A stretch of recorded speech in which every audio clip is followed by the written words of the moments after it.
what psychedelics do in terms of their impact on the physical brain and organism of human beings is they withdraw cultural programming. They dissolve cultural assumptions. They lift you out of that reassuring crystalline matrix of interlocking truths which are lies. And instead, they throw you into the presence of the great who knows, the mystery that has been banished from Western thought since the rise of Christianity and the suppression of the mystery religions. Now, the model that attracts me to the psychedelic experience is not that it makes you smarter, a kind of simple-minded idea, paradoxically, or the idea that you are paying attention, aren't you? Or the idea that it's some kind of magnifying glass into the personal unconscious, your trauma, your childhood memories, the satanic abuse your parents laid on you, so forth and so on. The model which I like is a geometric model, and says simply that since the rise of the Greek alphabet, print, linear thinking, and science, we have become imprisoned in a causal universe of material connectivity, and that this is a cultural myth as much as believing that we are the sons and daughters of the great father who got out of his canoe at the second waterfall to take a leak. I mean, these are just cultural myths. What is revealed through the psychedelic experience, I think, is a higher dimensional perspective on reality. And I use higher dimensional in the mathematical sense. Literally, you are lifted out of the plane of cultural assumptions and can look down with the kind of godlike understanding that one obtains when one flies in an airplane over a landscape previously only viewed from the ground.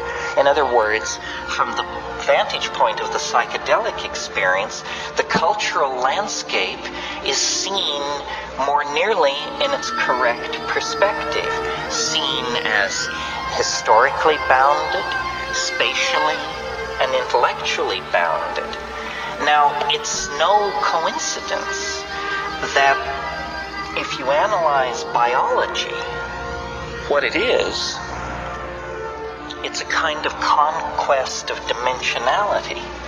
The earliest forms of life were probably slimes of some sort, stabilized on a clay surface, immobile, unable to perceive light, with no sense of time, merely a fingernail or a toehold in existence. And then if you look at the entire fossil record, what you see is the evolution of senses, sensory perceptors and organs of locomotion. The perceptors, the eye, the hand, bring into the cognitive field the sense of things at a distance, and then language provides models for these things at a distance. Similarly, fins, legs, so forth, means of locomotion carry us through space. This is a journey of dimensionality, and essentially what animals are that plants are not are life forms mobile in a very conscious way in the spatial dimension. This is why, from the point of view of evolutionary biologists, animals are somehow more advanced than plants. Well, if conquest of dimensionality is the criteria, then notice that we again occupy a special and privileged position in nature, because we can not only run with the best of them, see with the best of them, but we can remember and anticipate like crazy. And other animals are not doing this.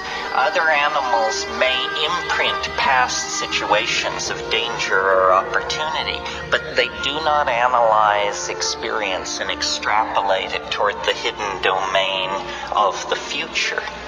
And consciousness is the generalized word that we use for this coordination of complex perception to create a world that draws from the past and builds a model of the future, and then suspends the perceiving organism in this magical moment called the now, where the past is coordinated for the purpose of navigating the future. McLuhan called it driving with the rear view mirror, and the only thing good about it is it's better than driving with no mirror at all. All right, now, what this conquest of dimensionality comes to be in the presence of psychedelics is an anticipation of the future. We can anticipate the future. We know within microseconds when the sun will rise. We know within a few percentage points where the prime rate will be in 6 months. Some things we can predict fairly closely, some things with less precision, but the perception of the future is very important to us. When we marry the need to perceive the future with the psychedelic experience, I believe we come up with data that is very, very difficult for science to come to terms with. And this is the third item, or really the second item in the list, what science forgot. It's what I call the eschaton. Now, eschaton is a rare word, until very recently unheard outside schools of theology, which I understand were a dying enterprise. Eschaton comes from the Greek word esk, which just means the end. The eschaton is the last thing, the final thing. And it's very important to science to eliminate from its thinking any suspicion that this eschaton might exist, because if it were to exist, it would impart to reality a purpose, you see. If the eschaton exists, then it's like a goal, or an attraction point, or an energy sink toward which historical process is being moved. And science is incredibly hostile toward the idea of purpose. If you are not involved in the sciences, this may come as somewhat of a surprise to you. If you are a workbench scientist or a theoretician, you know that this is what's called the problem of teleology. It is because modern science defined itself in the 19th century when the reigning philosophy was deism. And deism was the idea that the universe is a clock made by God, and God wound this clock and has walked away from it, and the clock will eventually run down. That theological construct was poisonous to evolutionary theory in the 19th century.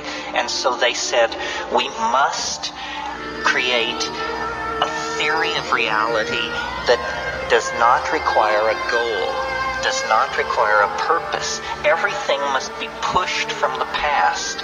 Nothing must be pulled toward the future. The problem with this is that it does not fulfill our intuitions about reality. We can see that evolution biological evolution has built on chemical systems. We can see that social and historical systems build on biology.